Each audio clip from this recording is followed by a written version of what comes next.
नमस्कार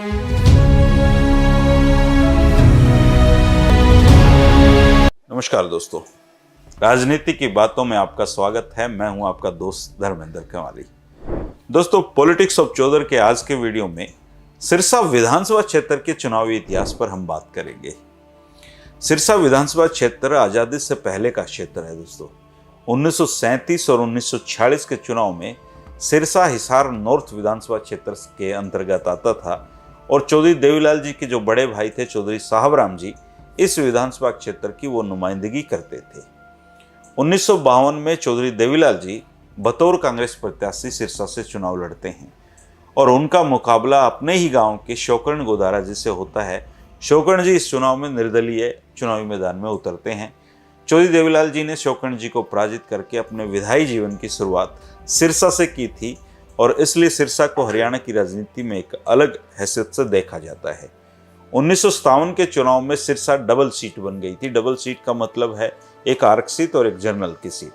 आरक्षित सीट से केसर राम जी कांग्रेस के प्रत्याशी होते थे, वो निर्दलीय प्रेम कुमार जी को हराते हैं और सामान्य सीट से कांग्रेस ने चौधरी देवीलाल को टिकट नहीं दी।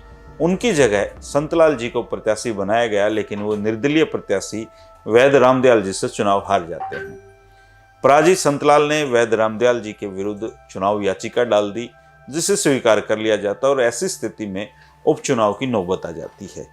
उपचुनाव में चौधरी देवीलाल जी कांग्रेस के उम्मीदवार बनते हैं। मार्च 1959 में हुए इस चुनाव में चौधरी देवीलाल के खिलाफ 4 प्रत्याशी होते हैं। कॉमरेड शंकर लाल जी, लालचंद जी जो जनसंघ के उम्मीदवार थे, प्यारे लाल जी SCF के उम्मीदवार थे और वैद्य रामदयाल जी के भाई राम गोपाल आजाद उम्मीदवार लड़ रहे थे। लेकिन देवीलाल जी ने अपना जो निकटतम प्रत्याशी राम गोपाल जी थे उनको 27,000 से भी अधिक मतों से हराया था। शेष सभी उम्मीदवार जो थे उनकी जमानत भी नहीं बच पाई थी। सिरसा सीट पर देवीलाल जी या उनके परिवार का ये अंतिम चुनाव था। दोस्तों, इसके बाद वो सिरसा की तरफ नहीं आए। 1962 में कांग्रेस के सीताराम जी ने निर्दलीय प्रेम सिंह को हराया था। 1967 में सिरसा में लक्ष्मण दास अरोड़ा के रूप में ऐसे व्यक्तित्व का प्रवेश होता है जो अगले 3 दशक तक ही एक तरीके से अरोड़ा जी के नाम से सिरसा को जाना गया। इस कालखंड में अरोड़ा जी ने 9 चुनाव लड़े और 5 चुनाव में जीत दर्ज की। 1967 में अरोड़ा जी जनसंघ के प्रत्याशी थे और वे कांग्रेस के सीताराम को पराजित करके पहली बार विधानसभा पहुंचते हैं।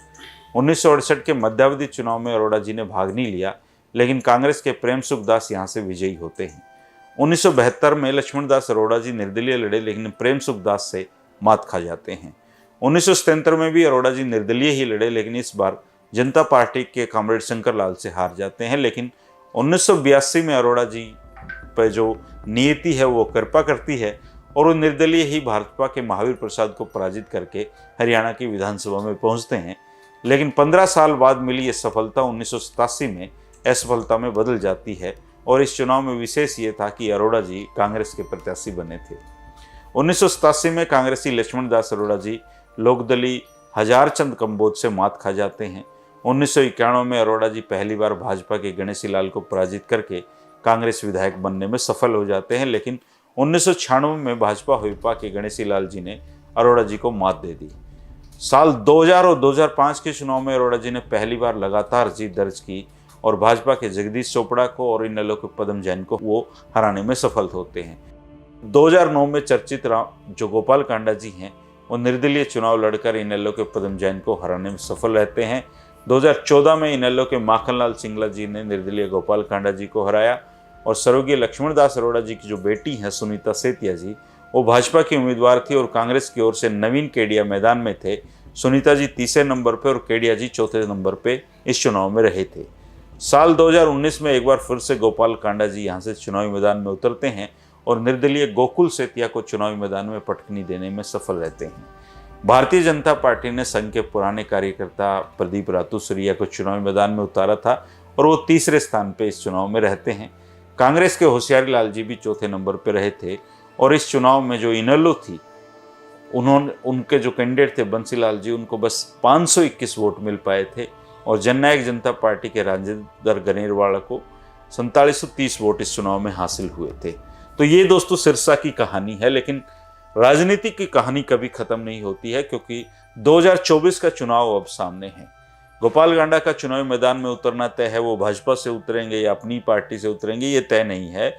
लेकिन सिरसा किस करवट लेगा, सिरसा में राजनीति कितनी बदली है, 2024 में सिरसा में क्या गुल खिलाते हैं या सिरसा के लोग किसको अपना विधायक चुनते हैं, सिरसा में किसकी हवा बनी हुई है, किस सिरसा में किसकी हवा बन सकती है, इन सारे सवालों के जवाब सिरसा के लोकल नुमाइंदे जरूर देते हैं। जो हरियाणा की राजनीति को समझते हैं वो भी देते हैं। तो कृपया कमेंट करके मुझे जरूर बताना दोस्तों कि 2024 में सिरसा का चुनावी रण कौन जीत सकता है। ऐसा करके हम एक एक हलकों की जहां राजनीति को जान रहे हैं, उनके चुनावी इतिहास को जान रहे हैं, इसके साथ ही हमें ये अनुमान लगाने में मदद मिलेगी कि हरियाणा में 2024 में किसकी सरकार बन रही है। इसलिए आप अपना कमेंट जरूर करना दोस्तों, मुझे इंतजार रहेगा। शुक्रिया, नमस्कार।